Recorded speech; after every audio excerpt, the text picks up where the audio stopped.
I'm Peter Taylor. I'm chairman of the Quarry Battery Company. We've been working on a project now for 6 years. We're pretty proud that we were the first project since Dinorwig. I don't think Dinorwig actually got planning, did they? I think it was an Act of Parliament, wasn't it? But we, God, that would have been easier. To get planning for a pumped hydro facility. It's 600 megawatt hours of storage. I don't want to take a lot of time because I think Andy wanted to be questions and answers. What I'd like to do is do two things really. Just give you a feel for what we've done, which we got a short 2.5-minute video from the BBC Wales. And then secondly, to answer the question, everybody asks me, why have you done this when all the big energy companies haven't been able to do it? And I think I've got an answer to that. So, but if we could run the video.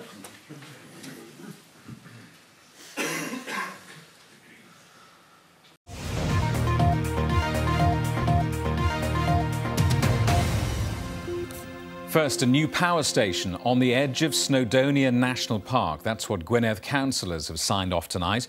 The hydroelectric plant will generate power, creating 2 reservoirs in disused quarries.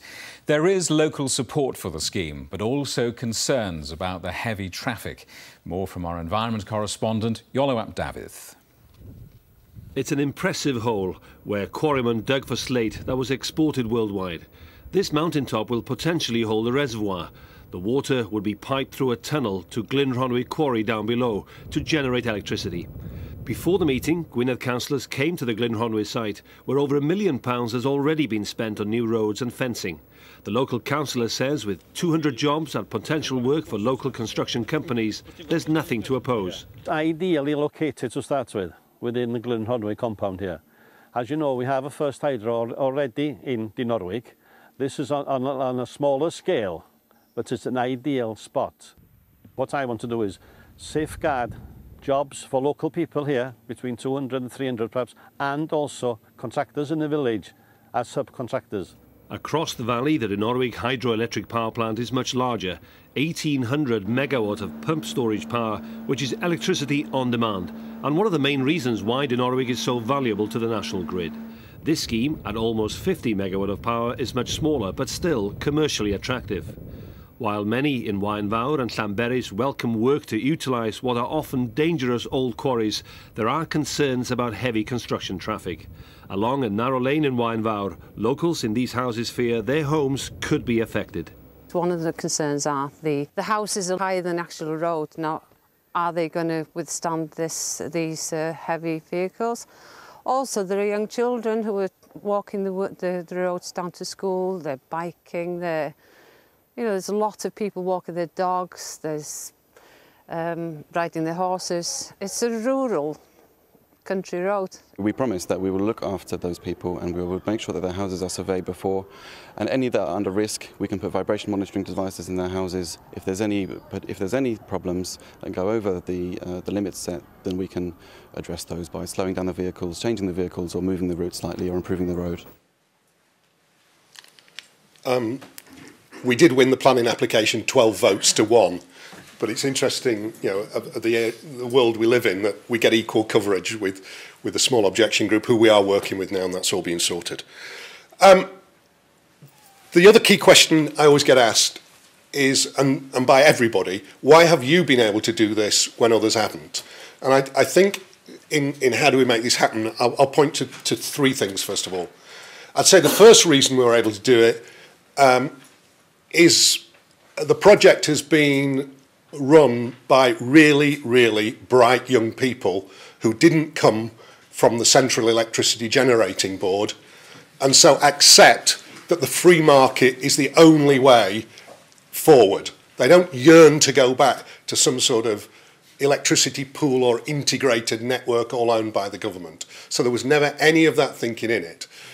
That also caused them to challenge the received wisdom. The received wisdom was there are no sites left in the UK to do pumped hydro that you would ever get planning permission for or that could be ever economically viable. And it took a lot of tenacity to prove that wrong.